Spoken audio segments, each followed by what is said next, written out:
Good evening, everybody. Yeah, photography live and uncut again. Welcome to the show. A little bit different this week. I've got guests, plural. Came across a nice collective of guys that have set up a site called X100C. And the unique thing about it is they all use basically the same camera, the Fuji X100. I'm going to say series because there's the S and the T that they use. So first of all, let me do a very quick introduction. The guys from X100C, we got Benjamin. Hi, Benjamin. Hi. Hi, Paul. And we got Patrice, who's joined us from Paris. Hi. Hi, Patrice. Hi, Benjamin. Benjamin, the last time we met was on a great workshop with Alex Lambrex, who was showing us all the things about what we can do with the Fuji, and then we had a good workshop after that. That was really good fun. So let's get started basically like I like to do to start off with the guys. I know I've just said you're from Paris, but Patrice, whereabouts in France do you live? I live in the area of Paris, or around Paris, which is a place called Versailles. The famous castle is there. Yeah. So I live in that area, basically. So not in the center of France, but more north. Pretty close. It's been there myself. An absolutely fantastic place to visit. And Benjamin, whereabouts are you placed in this world? Sort of in Essex, UK. So a bit not too far from London, about say 45-minute drive into London, basically. Easy to get into London from where you are. Whereabouts in Essex are you? Chafford 100. I know Chafford 100 very well. Yeah, no, I know it very well. So it's just a case of jump on the train into the main city and away we go with your photography. Yeah. So the first thing, we've got another guy that is hopefully going to join us later on. If I can just explain to the guys that are watching the show, Bradley. Bradley's going to be around about 10 or 15 minutes late. So fingers crossed he'll be popping up later on in the show, and we'll have obviously an immediate introduction with Bradley when he arrives. But what I really want to know is, and I'm not too sure who's to answer this question, so I'm just going to fire it straight out. Who came up with the idea of X100C? Okay, I guess this one's for me then. Yeah. I came up with the idea actually, and it started very simply with me being a complete gearhead for a while. Actually, for several years, I've been addicted to gear, up to the point where you end up having cameras and new lenses every other week. And for some reason, I ended up with no good photography, no nice pictures to print, nothing. And worst of all, not only did my photography deteriorate over time, but I didn't have anything to document my family life anymore. I mean, you end up pixel peeping everything, and so it wasn't fun. Didn't have any pleasure in photography anymore. And then I said, okay, I'm traveling quite a lot for my work because I'm not a professional photographer, but I travel quite a lot, and I always end up having, or I used to have cameras with me, but they ended up in the bag.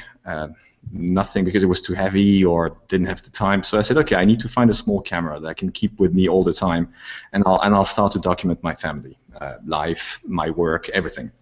And so I ended up with the X100T. I had the S in the past, several times actually. Bought it, sold it, but never really fell in love with it. But the T was different. I mean, the way they tweaked things made it worked for me. It just clicked. So I ended up with this camera, and a friend of mine, Nicolas, who's also part of the collective, started to exchange with me on this, and at some point we said, okay, it would be nice to exchange with people, especially photographers, get challenged, come up with stories and stuff. So in a way, the collective, I mean, there are so many collective online, so nothing crazy. But we said, okay, let's try to find a way to put people together and build a collective.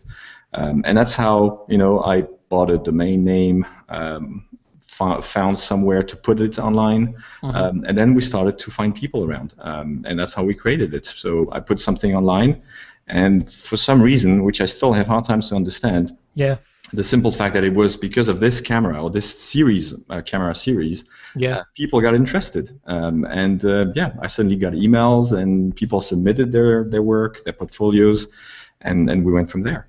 That's so easy.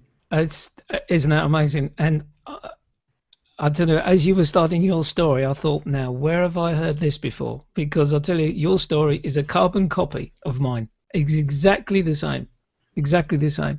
Benjamin, then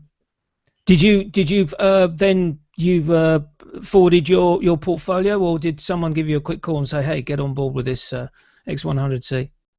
Well, I mean, I saw the tweet and the messages Patrice was put on Twitter and stuff, and I thought this is pretty interesting. I mean, obviously I had a look at Patrice's portfolio as well, Mhm. you know, and saw what I liked, and I thought this is an interesting initiative, you know, something to get on board with, and also sort of share my own experiences and photography, you know, a lot more as well. And Yep. yeah, I just contacted him, and that was it, really. Fantastic. So how many photographs did you forward a portfolio? How many photographs did you forward? Well, I just sent him my website to have a look Oh, at. okay, right. Basically. As easy as Yeah, that. just Just have a send the look at link. my website. Yeah. Yeah. It's usually how Now, we ended up with people. Actually, is I usually said, okay, just it was either people submitting their website or me going yeah, back to them saying, hey, I like your work. Would you be interested? yeah, that's lovely. Absolutely fantastic. It's just interesting you mentioned there are so many collectives out there now, because there's another one which I came across literally today. Um, a friend of mine, Valerie Jardin, is going to be interviewing a guy from the Netherlands. He's got a collective going. Then, of course, there's the infamous Tiny Collective, which is run by a few guys that just take photographs with their iPhones. Which is interesting how these groups get together, and really is the beauty of the internet, that and the social media of getting together, we can really share this work. What coming back to you, Patrice, for the moment, you were obviously. I'll tell you what. Let's go back in actual fact. Let's start where I normally would start with my guests. What was your first recollection of a camera that you had? Not the first one you bought, but the first recollection of a camera that you had. Um, you're going to be disappointed because actually the initial, I mean, the first time I had a camera was these disposable stuff, you know, the quick and dirty things you buy in, Yep. in stores, and then you shoot those 32 pictures and get Yep. them printed, and that's it. And for years, actually, I didn't shoot on film at all. I mean, I was the very simple, basic consumer, buying any camera that would take a picture. And actually, digital started to be something where I got interested in. So Right. before that, for me, the way is completely different. I was interested by digital, and I'm slowly getting to film now, being interested Yeah. by film. We So can yeah. talk about this later, actually, because this is becoming, especially for street photographers, how many people are actual fact switching back to film is a very interesting switch, actually. Benjamin, how about yourself? What's the first recollection of a camera that you had? Well, I think I was 11 or something. I was living in New York with my parents, and I think for my birthday, I got a camera. I don't remember the Hmm. name. I just know it's one of those long rectangular cameras, basically. Something like an Instamatic. Yeah, something like that. Yeah, And that was it, basically. And I was just using it to take pictures around the house. yeah. Nothing fancy. And yeah, but that camera got destroyed really at one point because my brother and I had a disagreement, and he threw it against the wall basically and broke it. So that was it then, and it took a while before I actually got another Yeah. camera basically. Little So little bit of brotherly love there by the sound of yes, things. yes, yes, yes. So your first digital camera then, Benjamin, what was that?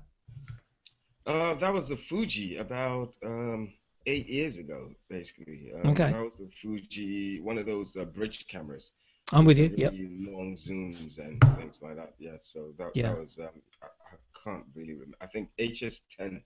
That was it, HS10, and then HS10. I Yeah. upgraded Yeah. later on to the HS20, and from there then I moved to a Nikon basically, and now obviously Yeah. Fuji. And which Nikon was it that you bought?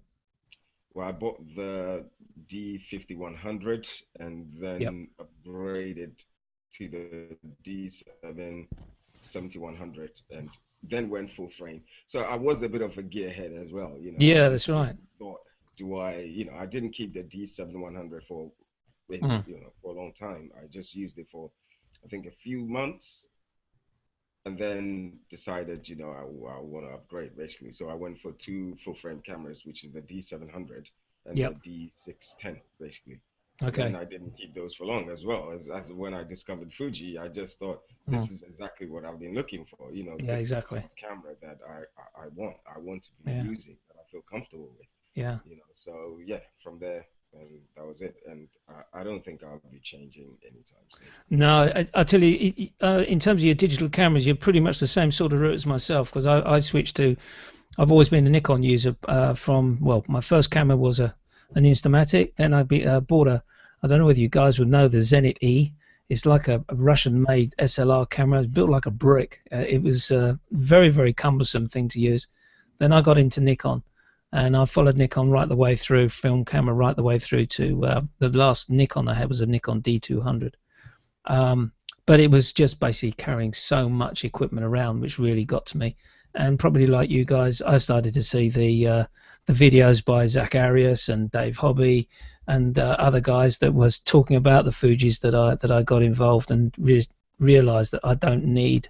And exactly the same as your experience, Patrice, too much equipment, and my photography was no better. In actual fact, it was probably getting worse because I was trying to decide what to use when I was walking around the cities. I'm very fortunate. I visit a number of cities throughout the year with my work. So coming to you now, Patrice. So your first digital camera was a Sony. You told me just before the show. Sony. That was in 1999. We were expecting a baby, and I bought at that time the Sony DSC P1, which is a 3-megapixel digital camera. I still have all the pictures, obviously, on my computer, and when I look at them, I'm like, oh my god. Yeah. And then from there, I just started. I waited for a while. Actually, I kept that camera for a while because again, I was not into photography. And I think it's in 2006-07.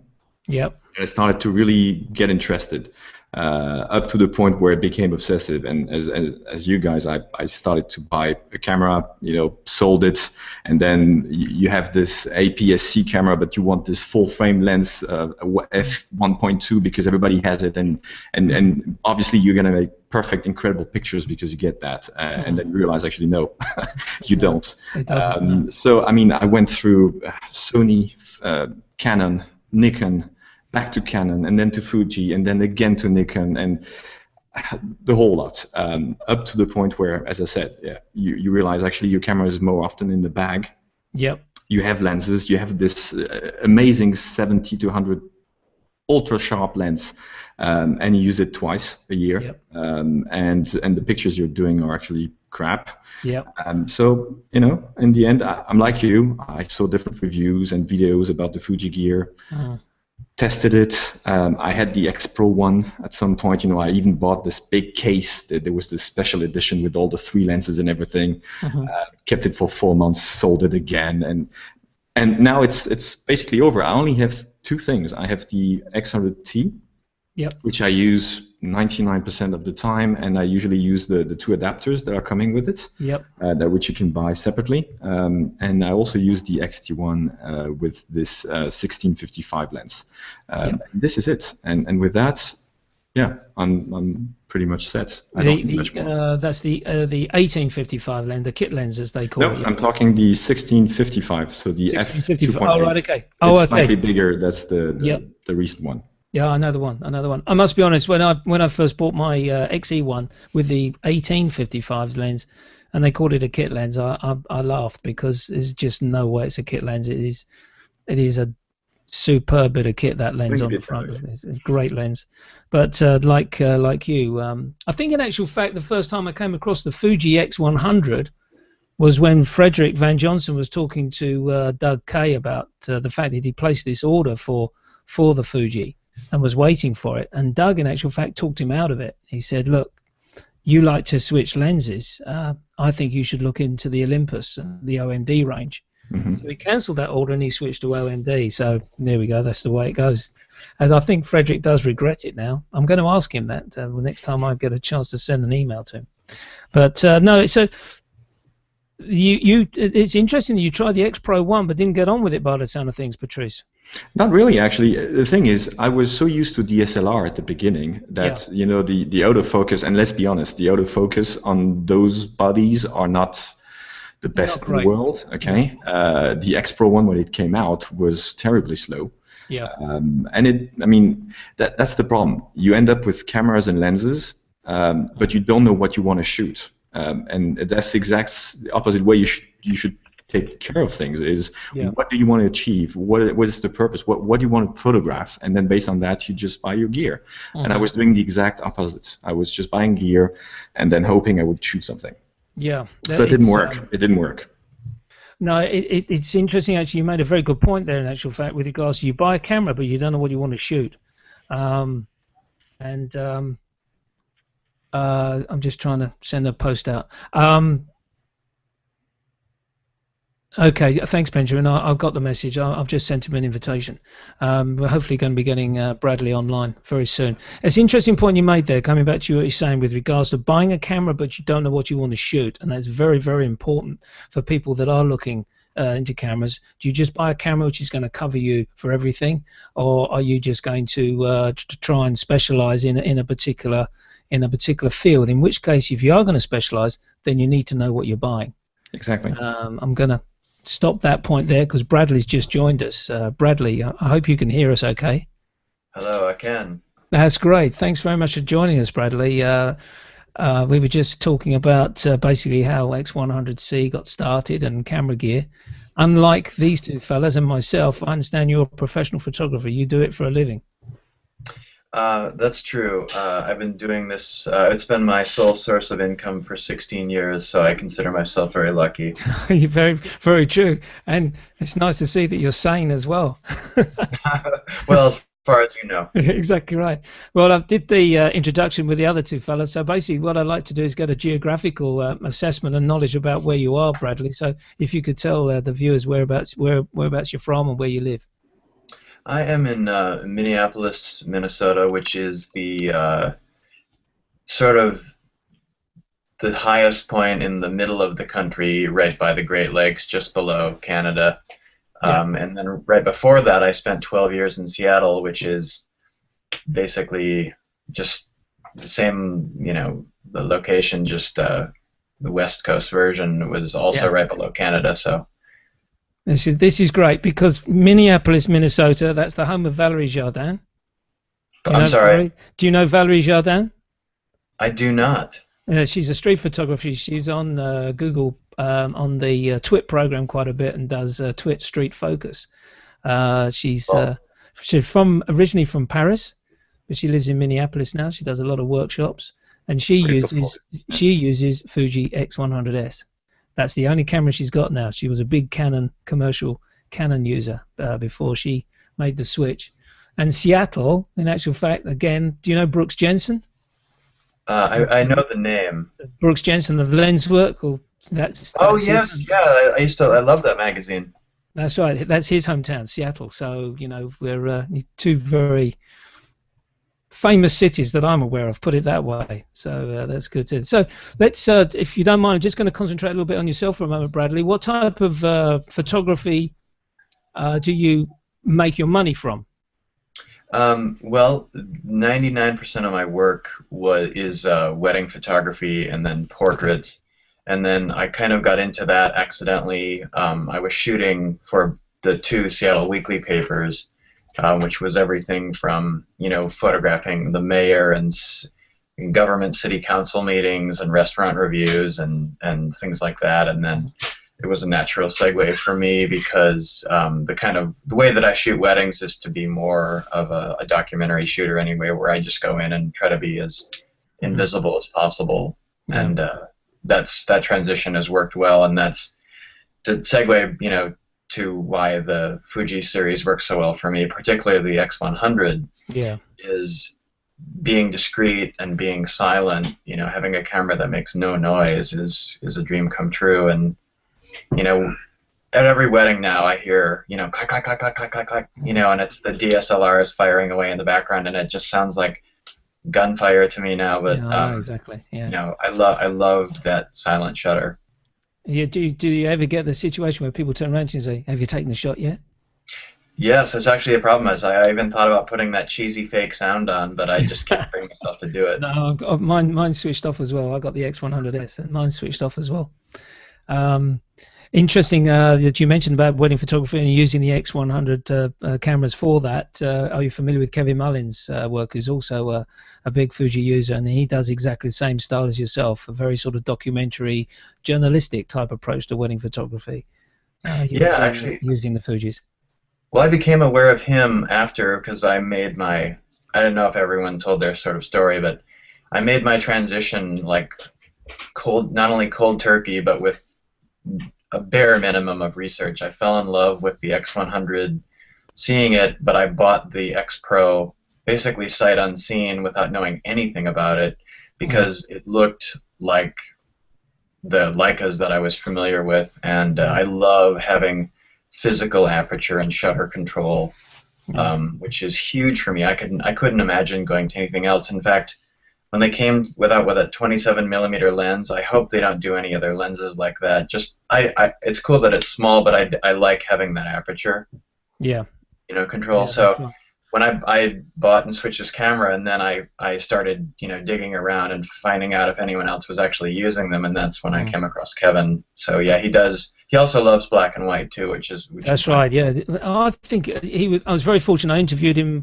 I forget which program it was now, but I interviewed him. He very kindly put a presentation package together of some weddings, and the photography is just outstanding. That he does is absolutely. One of the questions which I asked the guys before: what was your first recollection of a camera, Bradley? Your first recollection. I would say the first recollection. When I was 10 years old, I got a Voigtlander when my parents visited Germany, and I was just very excited because it was a beautiful camera, and I just loved, it was silver, and I think that's why I'm so attached to the silver X100 and the silver Leicas, because of just pure nostalgia.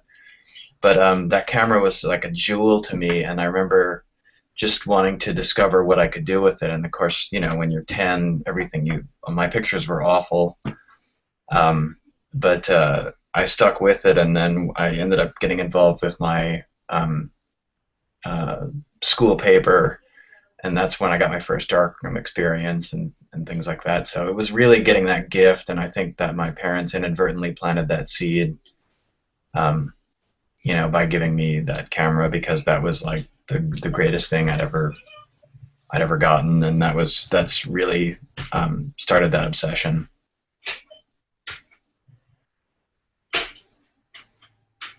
Did we lose somebody? Looks like.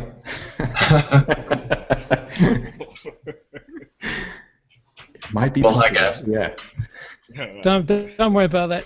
Whatever you were saying there, if you're saying anything nasty about me, it's all on record. No, we didn't. We were just. Oh, that's good. I don't know what actually happens. Sometimes it just goes blank, and it's my worst nightmare when that happens. But thanks for just staying around and waiting for me to come back. No worries. No, I was just looking at Patrice, and I was like, where's he gone? Maybe there's a way to switch these cameras that I don't know about. So anyway, your first recollection of a camera. Let's get back on the subject. Oh, no worries. When I was almost born in Germany, because my dad was in the military, and my parents brought back a Voigtlander camera. Right. And it was this, I don't even remember the model number, but it was just a beautiful silver rangefinder camera, and it was, like a jewel to me, and so that really planted that seed. And from that point on, I've been taking pictures, and then I think starting about age 16 is when I started getting exposure to the darkroom and shooting for my high school newspaper. And what was the first camera that you bought? The first camera that I bought was in 1982. It was the Minolta X700. God, the amount of people that started off with the Minolta X700 is amazing. You're probably about my fifth guest that said that. What was it about the Minoltas? Because usually nowadays it's Nikon and Canon. I know Minolta is basically Sony now, but yeah, I know, and that's actually causes me to be interested. Actually increases my interest in Sony, because the Minolta lenses were great, and Minolta actually used to make the SLR bodies for Leica, starting with the R3, which was based on the Minolta XE7. Not a lot of people know that. And then, I broke that camera. In the snow, and then I bought a Nikon FM2, which was great because it's all Fantastic camera. Yeah, mechanical, fully manual, and there was nothing else like it. And then when you learn how to set exposure with the only viewfinder indicators are a plus, a 0, and a minus, you really understand exposure. And I think exactly right. Yeah, I had the Nikon FM2. I sold it. I don't know why I sold it. I regret it to this day, because if I would still have it, it would be still up on my shelf. But that's a superb camera. A superb camera. So when did you get into digital then, Bradley? I would say I started dabbling in about 2004, and I will say up front that I was very much against it. I went kicking and screaming, and I had a friend, one of my best friends, and I used to use his darkroom, and he shot for one of the Seattle newspapers, so of course they were all digital. He gave me the original Canon 1D, okay, which was, it seemed state of the art at the time, but it was, awful. Even at ISO 400, I just thought it looked terrible. But it kind of planted that seed, and so one of my things was shooting weddings. Was when you go into receptions, you have a sort of a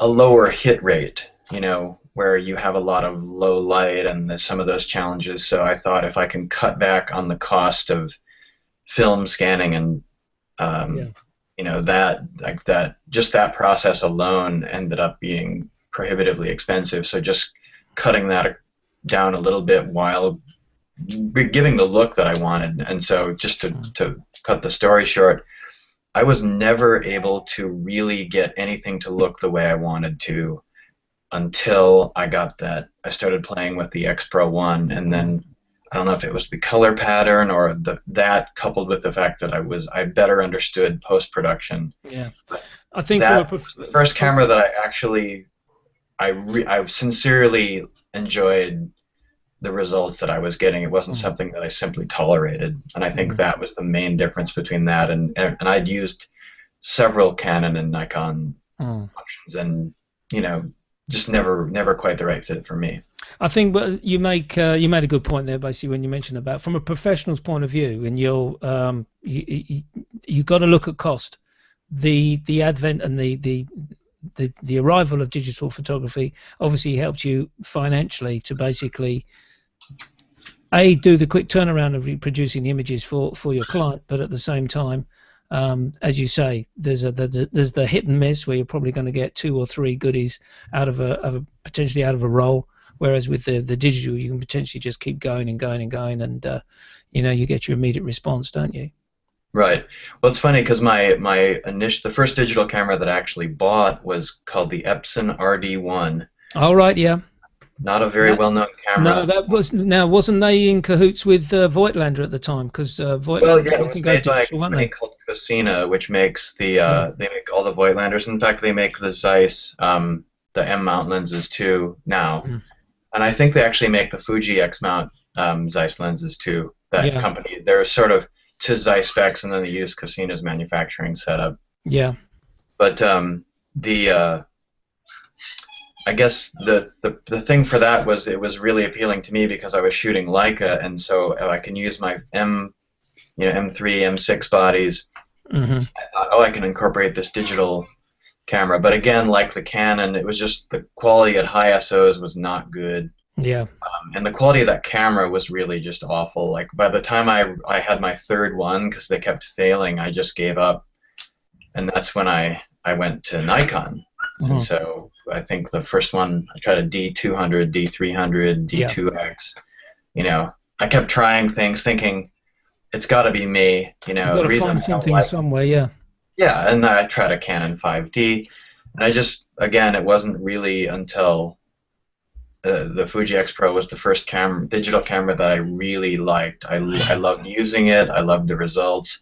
And I was, through the process of Lightroom and some other tools that I'm using, I was able to get it to match my film work because I was shooting kind of a hybrid for a while, which is a really complicated offering. Because when you have film scans, they're not in order. You have to, when you're using multiple bodies and multiple lenses and you have these different rolls of film, it's a mess. Yeah, I bet it is. I bet it is. So that was the I think sorry to interrupt you, but I think the point that all three of you have mentioned here, basically, and I couldn't agree more with you, is this Fuji sensor, whether it's made by Fuji or whoever, the sensor which is created for the Fuji camera, who is a Sony, is it? I'm pretty sure it's Sony, and Fuji puts their color pattern over it. I think someone mentioned to me about Toshiba, but I don't quote me on that by any stretch. But we'll assume it was a Sony sensor. The way this sensor's been created, really, in my impression, to probably emulate the Fuji Velvia type films with a green bias, I think basically brings this film-like result of your image, which is obviously very keen for your interest, Bradley. But I think probably Patrice and Benjamin will probably agree with me as well that there's something about the way the images look when they're on the screen and the way they print out when you've been using your Fuji. What do you think, Patrice? I think it's a combination of everything. It's the way the pictures are rendered. Obviously, it's one of if probably the only cameras I use if I want to shoot something in JPEG. I mean, you can obviously use RAW, but JPEG, I mean, out of camera, JPEGs are great, and probably one of the few cameras I would use doing that without having any issue, printing them right afterwards without having to go to Lightroom or anything. And then also, as Bradley mentioned, I mean, the way it handles, I mean, the way you work with it, the way it interacts, and in general, I mean, it's a combination of everything. It's really the gear and what comes out of it. I think you're right. I think another thing, Bradley made some very good points. It's great to have a lens with an aperture ring. It's great to have, this is going to sound really silly, it's great to have a shutter release button with a screw thread in, so you can put a cable release in there if you want, rather than using the electronic one. Benjamin remembers me making that comment, I think, at the dinner after we were at the workshop when I was talking to one of the fellas there. But those sort of little things, and the fact that you've got basically a camera which has got all the necessary knobs and dials there for you to use, rather than going through a specific menu to get to that particular item that you're looking for. Sony cameras, I had the NEX3 for a period of time, just drove me around the bend with the menu, and I think it was that way because Sony were basically so much into PlayStation and into computers. I think that's why their menus were the way they were before they started bringing out the full frame cameras. Bradley, going back to you just very quickly, and I'm going to get to Benjamin in a second. How did you hear of X100C? Actually, through Vincent, who I prefers to be called V. He had someone that I've been corresponding with, I guess, over the last couple of years, and he'd sent me some nice notes about my wedding photography, and then I think he found me either on Twitter or Instagram, and just mentioned that there was this group that he thought I would be interested in, and I think I believe this is Patrice's brainchild. Yeah. That I looked and I loved the work that the other photographers were doing, and I loved the idea of, even though I'm not a gear centric person, I don't think it's the photographer who takes the photograph. It's just that some tools make it easier than others, and some like we talked about, the way that this camera works was a huge boost to me, because with Nikon, and especially with Canon, everything is so menu driven. Nikon was one step ahead of that, where at least you could use their manual focus lenses, and they had their autofocus lenses had physical apertures up until very recently. But this was the first thing where it worked, and it exactly like the film cameras that I was used to and still using at the time. But the brilliant thing was just having, that was Fuji's best, I think, design feature, was the X100 was such an obvious ripoff of the M3. Yeah. I think a lot of people bought that camera just on sheer lust, and by just virtue of good luck, it happened to be a wonderful camera. I think an underlining comment there is affordable lust as well. I was on a recent trip to Munich, and I found the Munich Leica shop, so I thought I'd just go in there for a bit of fun. And he got out the Leica M for me, and showed me that, and beautiful camera, quite heavy actual fact. I was really surprised about that, with a 50mm lens on it, manual focus lens, only takes mono photographs, doesn't do any color at all. And I thought, well, okay. It took me a while to get it to focus to an acceptable viewing, and I said, okay, let's just talk about cost here. So he said, well, the camera alone is €7,000, and the lens was €3,500, and I was like, it's £10,500 for the equipment. I said, no. He was prepared to give me a deal. He said, I'll give you €1,000 off the camera because it's a refurbished item. So I said, nice. No, you're not even close. So it's yeah, you could get an X100 for that discount. Exactly right. Exactly. Yeah. Yeah, exactly. Yeah.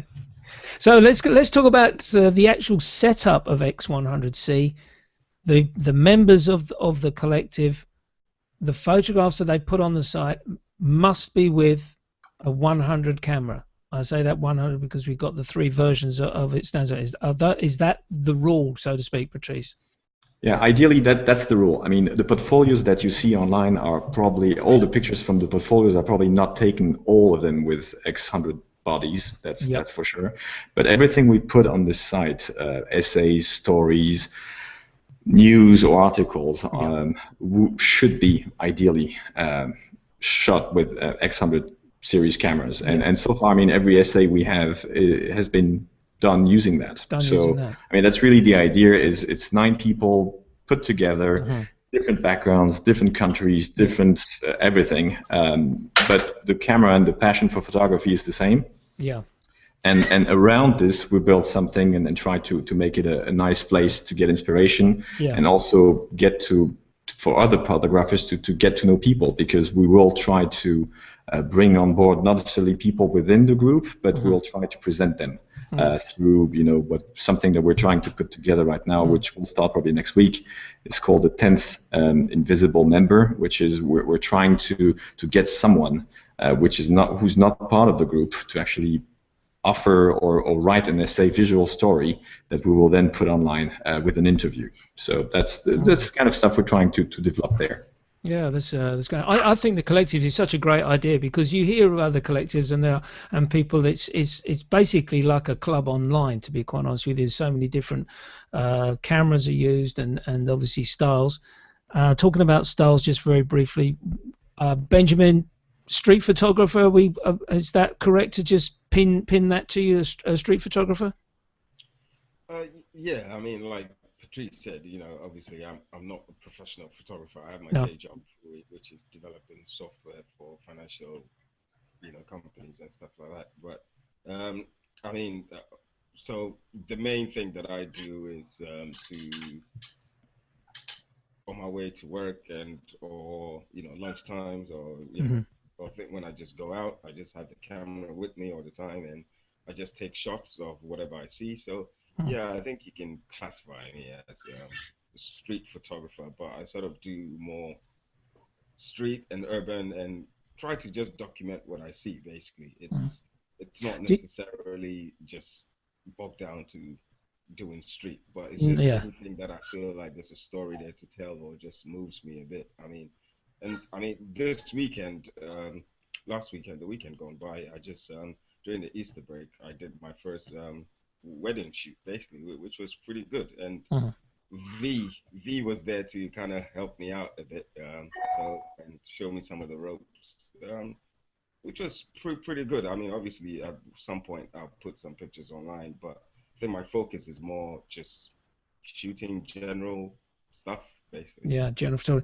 Let's talk about your equipment, because if memory serves me, did you have an XT1 when you were with Alex? Yeah, I still have the XT1. You still have that? I started off with, I got into Fuji with the XT1 and the 35 mil 1.4. Yeah. And I love that camera and lens, basically.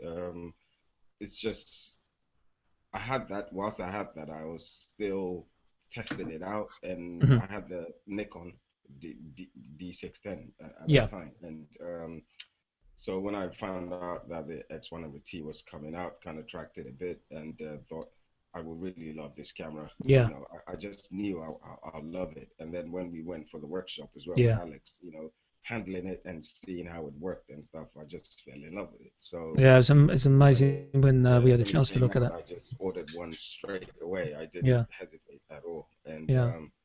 that has become my go-to lens, basically. And Yeah. Bradley was saying at this wedding, I enjoyed shooting with that camera Uh-huh. more than the XT1, to be honest. Uh-huh. And I put the 50 mil conversion lens on there, and I can say I enjoyed it more than, you know, shooting with the XT. Yeah, Which is it's interesting because I know one of you guys has done a review of the adapters. Was that you, Bradley, or was it someone else from your? I did the review. TCL. Yeah. I don't own the wide one, but I am interested in it. Yeah, and let's talk about equipment very quickly with regards to what you have at your disposal, Bradley, for your work. Obviously, the Fuji X100. Is that 100 or the 100S? I have the S. Yep. And what else do you have? And then I have two. I had 3 X Pro ones, but now I have 2.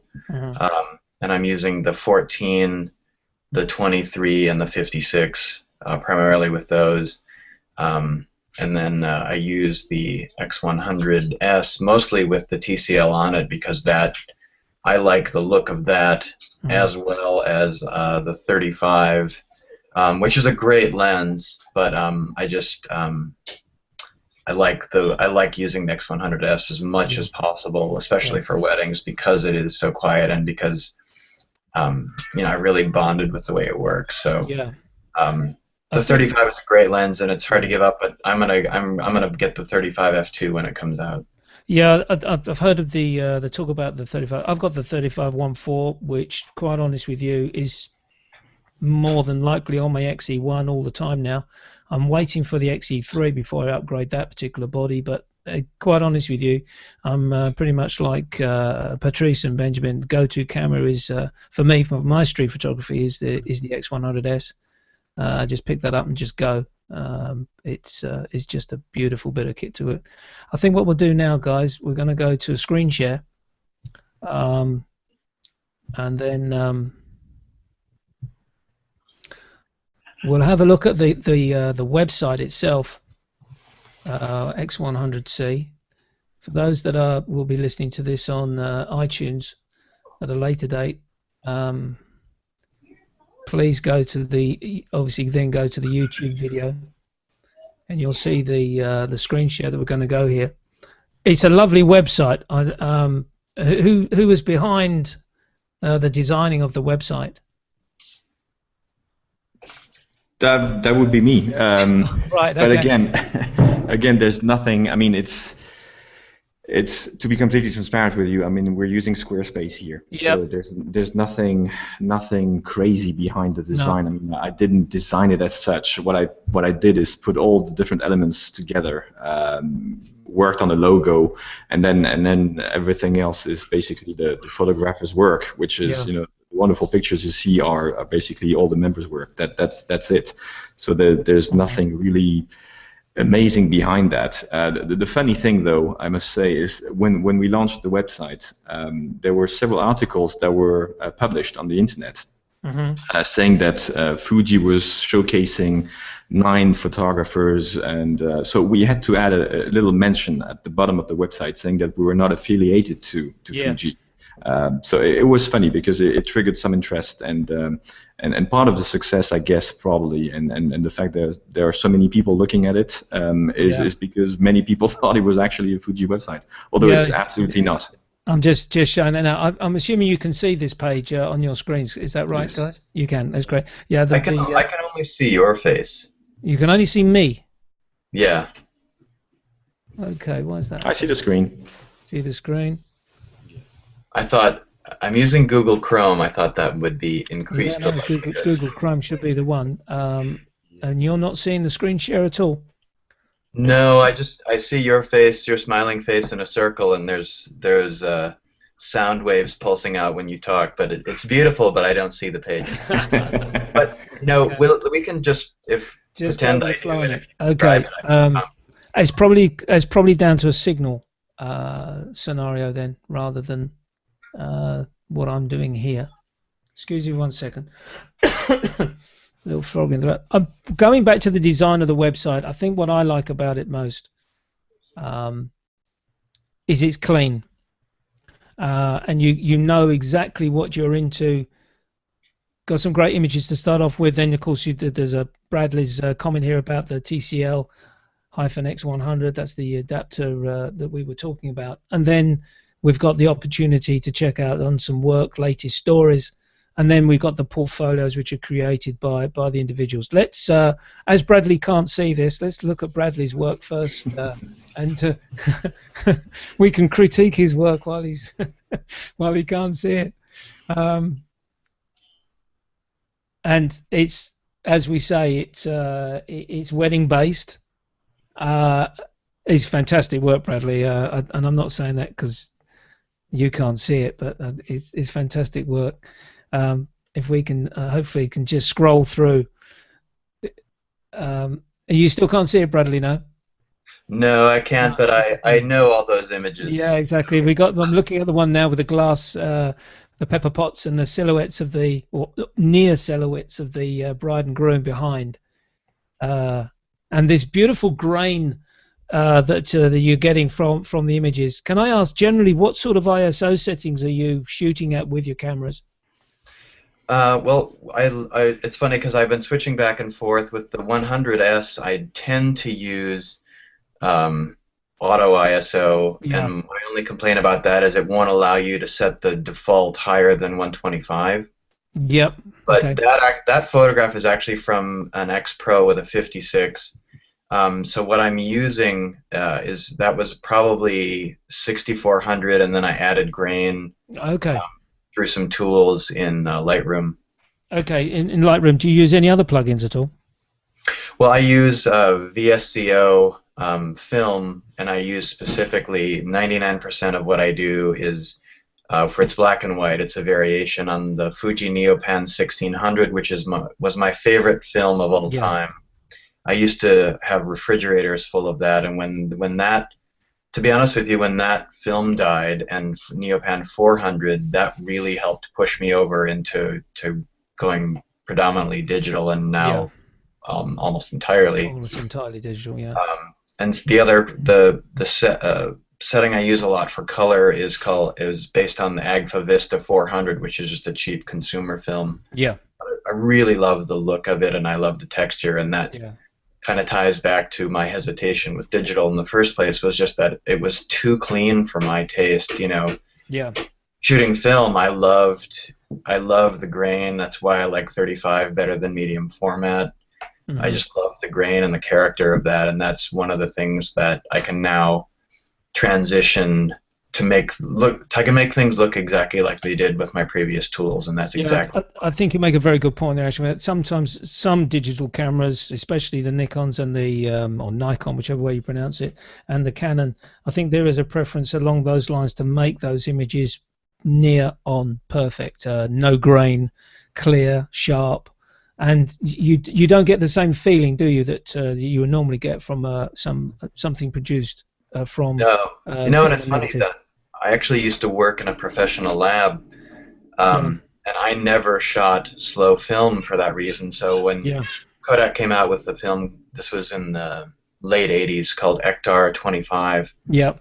And people were very excited about it, except not me. I mean, it just doesn't. I wasn't interested in it being clean, whether it was film or digital. So I guess that's one thing that my taste has really changed. A very difficult film to work with. What the ISO setting at 25 is amazing, isn't it? Yeah, it's like the old days, like when people look back at Cartier-Bresson and photographers from that era, and when I hear people complaining about things like focus speed and like that, it seems sort of funny, because these guys were working with like ISO 100 at best, and everything was manual, manual advance, manual focus, manual exposure, loading the M3 was, because you have that spool, is more complicated than the M4. Yeah, exactly. Yeah. I've just switched Bradley to Patrice's website here now, or not portfolio. Sorry, my apologies, not the website. So what I'm going to do here, those either, but I'm sure they are beautiful. Say again.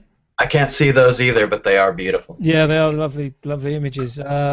What I'm going to do, actually, Patrice, I'm going to flick through them, and if you just want to make some comments about the images as we go. Whereabouts did you take this image here? This is the landscape image. This is on the Atlantic coast in France, and actually most of I can't remember all the pictures that I put there, but I think most of them, when it comes to landscape, are usually around that area because I tend to go there quite often. I'm not a street photographer as such. No. So, I mean, I learn, and I do a bit of pictures there now that I have this X100C, but I shoot mostly portraits, and that's basically what you'll find either in this portfolio or on my website. Mostly black and white portraits, and unlike maybe all other members, I spend quite a lot of time actually in Photoshop. I like to play with Photoshop, not because I don't want to show the raw picture itself, but because I like to play with the tool. I see it as I have no problems with pictures that are retouched in general and post-processed. So it's a different set. It's a different type of pictures, obviously, not exactly the ones you would usually see with the X100 type of cameras. But yeah, that's what I do. I just want to say before we move on from this particular image, I think that this, in actual fact, is a classic example of someone that thinks that the X100 series cameras are just for street photography, and no, they're not. They're not. And this, in actual fact, underlines that argument 100%. This is a fantastic landscape, and actually the latest pictures I took with the X100T cameras are portraits. I mean, are really black and white portraits. This one in particular was not taken with the X100, but I mean, I just shot a picture of my son, which I put on my personal website, which is he's wearing a suit and he's looking at the camera, and actually a shot. It's the same setup with just the X100T and the WCL adapter on that. It works brilliant. I mean, it's just great. Yeah. It's I love that. That is. And that's very simple. It's a camera body and one flash. That's all. There's nothing else in there. And then obviously there's post-processing in Lightroom. This is X100T, and I'm just playing with UVs. I mean, there was fog that's really coming out from my house. So that's one picture that you can see there. Beautiful. So there's nothing amazing there. Portraits again. So different type of portfolio than what Bradley or Benjamin or anyone else in the team would shoot. But that's what I like with this collective, is that everybody has a different style. That's right. And that's exactly why I think it's going to work. It is indeed, definitely going to work. Lovely silhouette there. Love the silhouette. Love this abstract of the staircases. That's in Vienna actually, and that was shot with the X100S. Actually, not the TDS. The X1 is shot with the T. That's typically one of the pictures I took with the T. Yeah. Great shots. Great shots. Thank you. Let's go back one page to my good friend Benjamin, which I've seen his website. By the way, can I just ask a question? Who took the photograph here, which in actual fact, if I can spread the page out. That's Benjamin. That's Benjamin. That's the one that was just printed, if I'm not mistaken. Yeah, and Benjamin, we've got to talk about your photographs, which are on show in the gallery. We'll talk about those shortly. But I love this shot. I was looking at this. How many times do we see this in our underground? This is amazing. Yeah. She is just totally away. Do you tell us about the story then, Benjamin? This is actually on the district line. I was heading back from Victoria. I went to see a friend and I was heading back. So she just entered the train, sat down, started playing with her iPhone and listening to some music. And then she put her head back, and I thought, that's a great picture. I just love to know what she's listening to, what she's thinking about. Yeah. And obviously, sneakily, I positioned my camera X100T basically and just snapped away. And because of how quiet it is. Did you put the camera to your eye, or was this from the hip, so to speak? No, this was just on my from the hip basically. Yeah, on your knee. Yeah. Yeah. Lovely. Thank you. Love this abstract as well. This is something which I think a lot of street photographers miss. There a lot of me included, in actual fact, get a little bit carried away taking photographs of people all the time. Yeah, and there's so many abstracts you can see. I was saying I tried, even though I take pictures of people and I like this sort of stuff as well. That's abstract and just the fact that you can make beautiful photographs, basically. Yeah. That there's beauty all around us, basically. So. Exactly right. Exactly. Yeah, I've seen this one before. Straight out of camera. Yeah. Black and white. This was with the X100C as well. All the pictures there are with the X100C. This was just straight out of camera, black and white, basically. What setup have you got on the for the mono setup? What filter have you got on?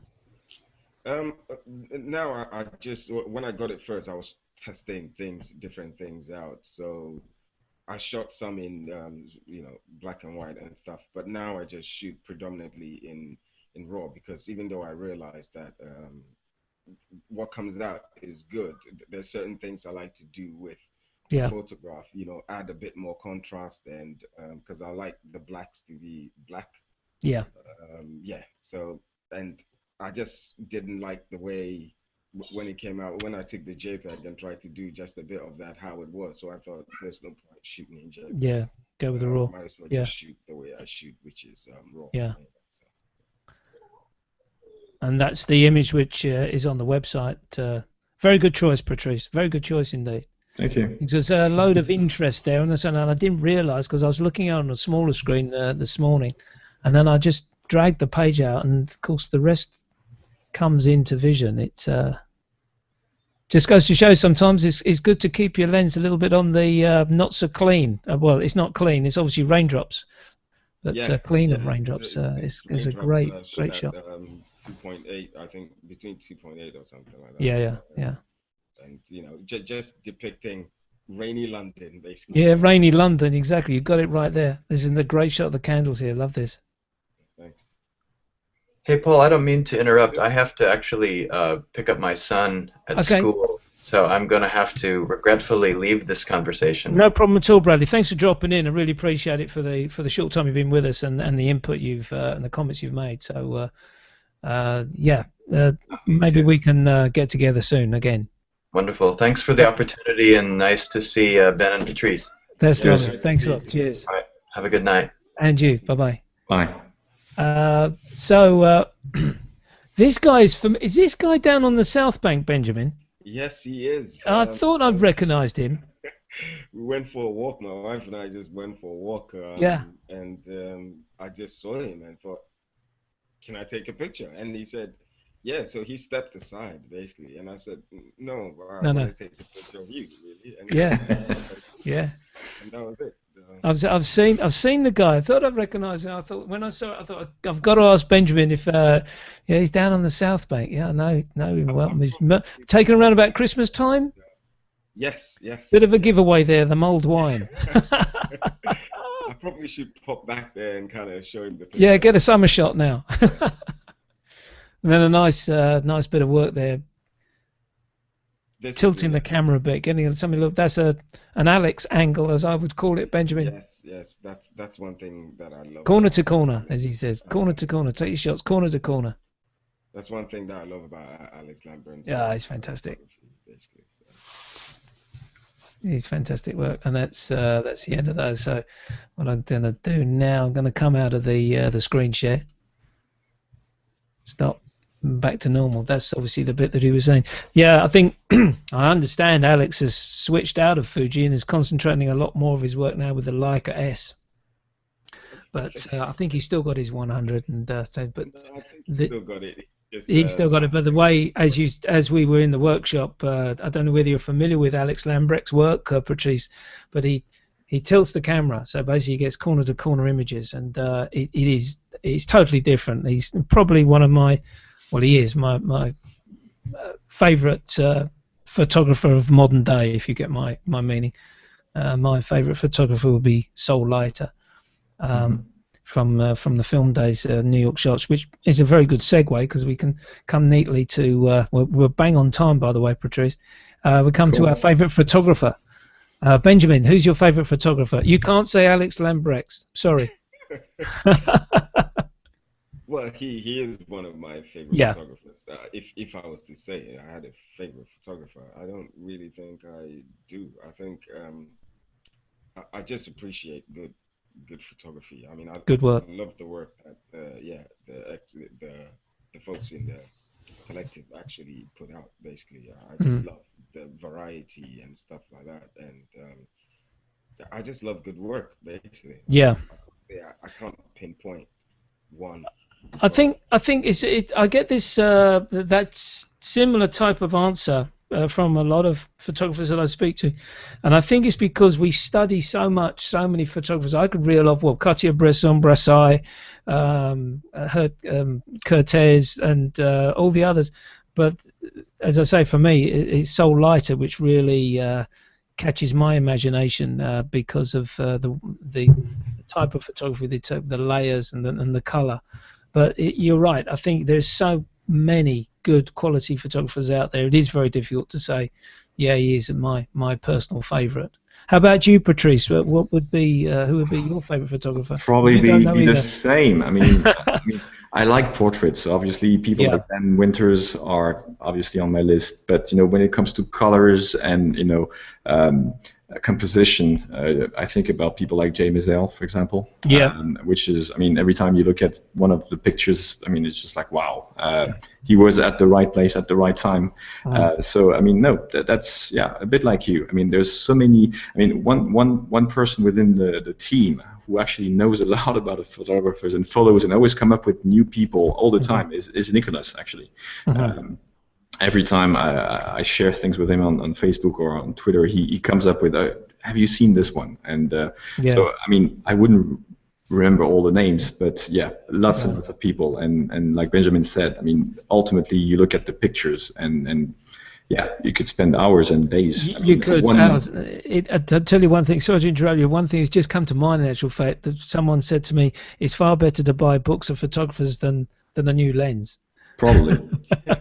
Probably, yes. Yeah, exactly. And I blame my good friend Ted Forbes. He'll probably be watching this program later. I blame Ted because every time he brings a show on board with a book of a photographer, 9 times out of 10 I end up going out and buying it. So my shelves are buckling under pressure. I think I've called the bookcase the Ted Forbes bookcase in actual fact. But no, you're right. It's very difficult to. Jay Maisel is just an awesome photographer. Interestingly enough, I think you'll find the majority of his work is with an DSLR, and using an 18-300mm lens. It's quite amazing, or 18-200mm lens. Quite an amazing bit of kit to walk around with, but superb photographer, absolutely superb. Could I ask you both then, who would be your inspiration for photography? This doesn't necessarily have to be a photographer. It could be a family friend, wife, or someone, uncle. Benjamin. Wow. That's stumped you. That got you there. Really. Let me come back with this. Do you mean inspiration to get into photography? Yeah, someone that basically has encouraged you into photography, or someone who maybe even just one person to turn and say, "Hey, Benjamin, you're good at this." Well, I mean, I think. I used to shoot, when I was shooting, before, I used to keep my pictures, just shoot and look at them myself and kind of just, keep them on my computer and stuff. But I think my wife, basically, Janet, she's encouraged me to put it out there a lot more. Yeah, that's the thing I'm talking about. I'll be saying, I'll put it out there, but then she's encouraged me a lot more to put their work out there. To go and do it rather than to put stuff on Instagram. Things like that. And I think she's my #1 fan, basically. Yeah, that's good. That's good. How about you, Patrice? Who's inspired you the most?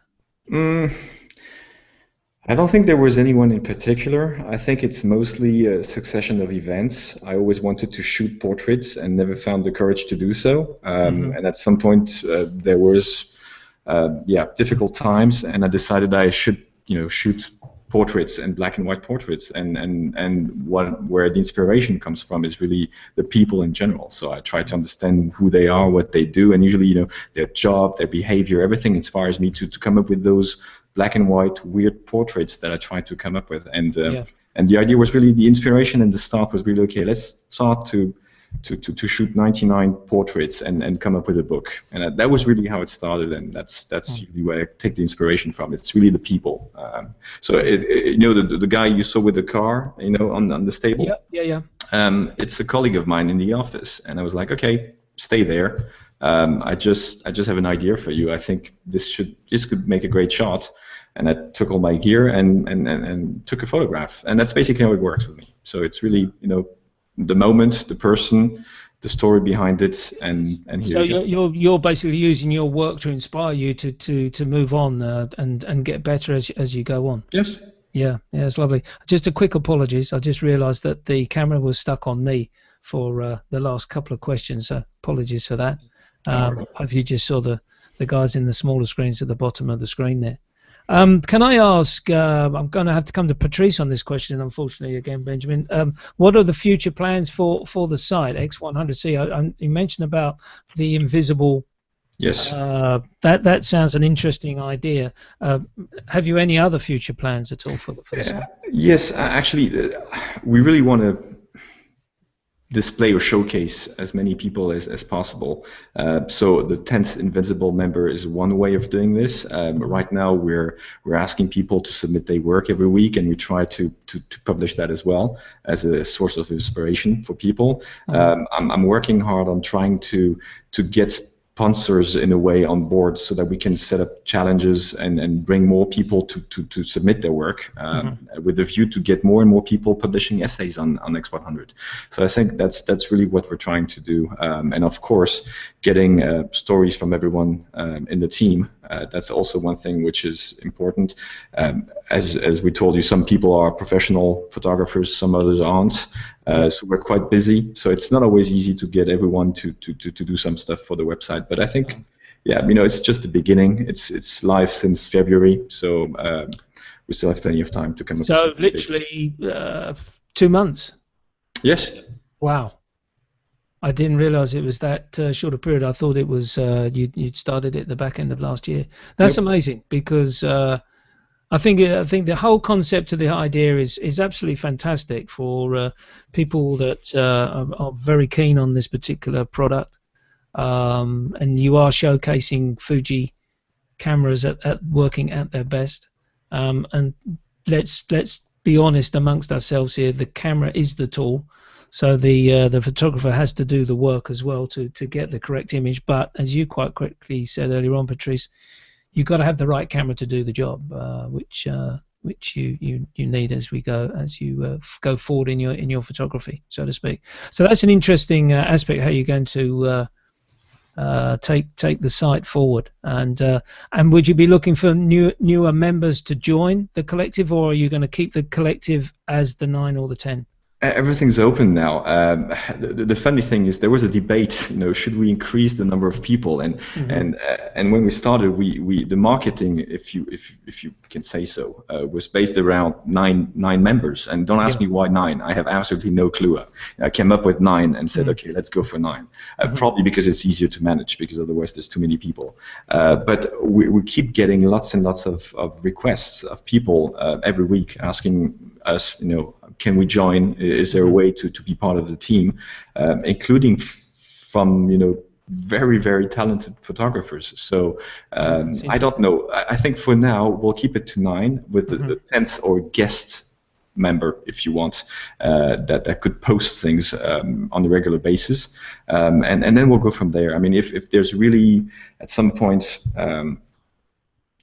the right setup and enough space and time for all of us to increase the number of members, maybe. I don't know. But I think initially, as you said, it's only 2 months old. So we're trying now to settle a bit, find the right timing for publishing stuff. And once we get sorted out, then we'll see where we go. Yeah, and I think you're doing the right thing there, because I think the last thing you need is to be flooded with people wanting to be part of the scene, so to speak, and then not putting the work in, and then you end up having followers rather than doers. That's the thing. I want this place to be a real nice place for inspiration, with good quality work, and rather than having 50 members, I'd rather have 9 who produce something really nice, have guest members coming in, which we select based on challenges or because of personal taste, and then continue to produce something that is of interest for everyone. And I think if we have quality there, everybody benefits from that. Quality, not quantity. Exactly. Exactly right. Final word with you, Benjamin. So delighted for you. Got your photographs being shown at the gallery. Tell us about where the gallery. Just very quickly, tell us where we can see your work. Well, it's up for 2 weeks at the Greenwich Gallery in Greenwich. Yep. So not too far from the Greenwich station. Yeah, I mean it's my work and a few other photographers' work as well. So. Yeah. Fantastic. How many images have you got up on the in the exhibition? It's just one from every photographer. From that one there photograph. Well, congratulations on that. Thank you very much. And that's very. And I just wanted to congratulate Patrice basically for getting this site together. I think it's a wonderful idea. I think you're going exactly the right way of keeping it to the quality rather than the quantity. Thank you. Who knows, as it develops on, when you've got more time to post the work up, then you can open up and select people as you move on. But since going from February, I think it's a absolutely fantastic website, well put together and well thought out idea. So congratulations to you on that. Cheers. Once again, just going to finish up now. Apologies for that little short blip when I disappeared off the map and got back online. Thanks for the guys staying with me and not saying, oh, he's gone, that's the end of the show. Second apology, camera was stuck on me for a little while, so apologies for that, but I hope I haven't disappointed you with the show. My thanks to the guys from X100C, all of them, not those that just the three that were on the show with me, but all of the group that produced the excellent work, and power to you, keep that going. And finally, just to say, if you are going out shooting this coming weekend, leave your camera bag at home. Bye for now.